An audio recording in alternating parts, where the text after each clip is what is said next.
Ahora bien, ¿qué es una solución? Pues, como analizamos anteriormente, es una mezcla homogénea, la cual está formada por un solvente, que es la fase dispersante o disolvente, y el soluto, que es la fase dispersa. Entonces, básicamente el soluto se dispersa en el solvente. Nosotros tenemos en pantalla, ¿cierto?, un recipiente con los componentes de esta solución. Entonces, ¿cuál es el soluto y cuál es el solvente? El solvente va a ser la sustancia presente en mayor cantidad, ¿de acuerdo? Va a ser entonces la fase dispersante, ¿de acuerdo? Entonces, el solvente va a ser la que está presente en mayor cantidad. Y el soluto va a ser la sustancia presente en menor cantidad. Y se conoce entonces como la fase dispersa de esta, entonces, dispersión, ¿de acuerdo? Y el soluto está disuelto entonces en el solvente, ¿de acuerdo? Entonces el solvente se va a encontrar en mayor proporción y el soluto se va a encontrar en menor proporción. Entonces hay más partículas de solvente que partículas de soluto. Entonces el soluto está disuelto en el solvente. Ahora, les cuento que en la práctica una solución puede presentar más de un tipo de soluto, ¿de acuerdo? Entonces perfectamente pueden haber más de un soluto, ¿cierto?, en una solución, ¿ok? Entonces un solvente va a disolver más de un tipo de soluto, ¿ya? Pero en general las típicas soluciones con las que se tiene que lidiar son soluciones de un soluto y de un solvente, ¿ya? Ahora, vamos a analizar el proceso de formación de una solución.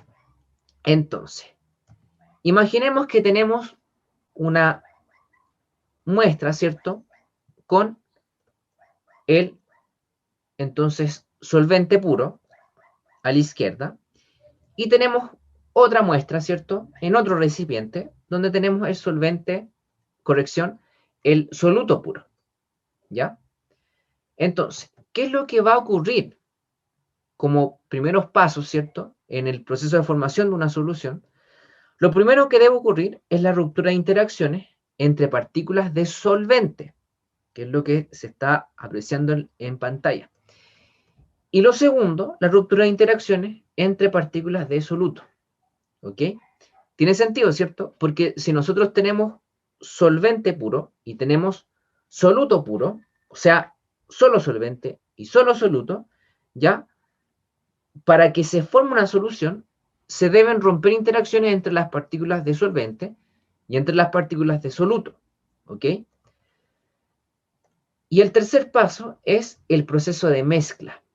O sea, lo que va a ocurrir es que entonces las partículas de solvente van a interaccionar con las partículas de soluto, o sea, va a ocurrir la solvatación. O sea, las partículas de solvente van a rodear a las partículas de soluto, formando entonces interacciones entre sí. Entonces se van a formar interacciones soluto-solvente, ¿de acuerdo? Y eso es entonces lo que se está representando en esa imagen.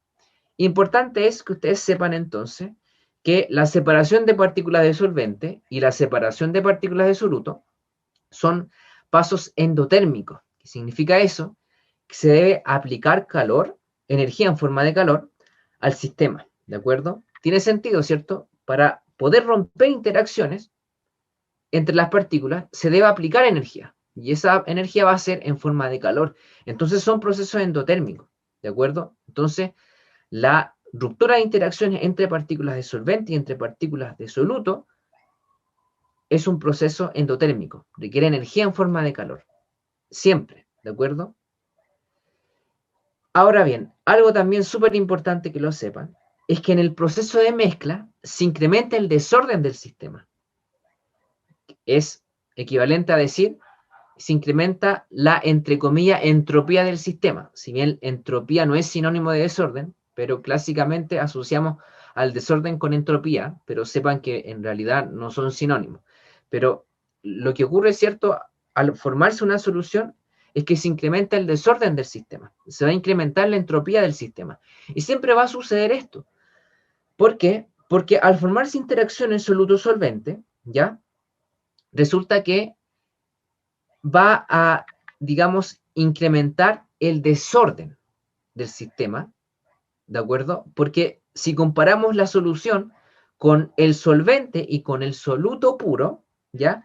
Resulta que soluto y solvente presentan cierto grado de orden entre sí. Las partículas presentan cierto orden, ¿ya? Mantienen cierto orden.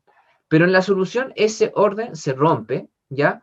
Porque se van a formar nuevas interacciones entre soluto y solvente. Por eso siempre en el proceso de mezcla de soluto y solvente se va a incrementar el desorden del sistema.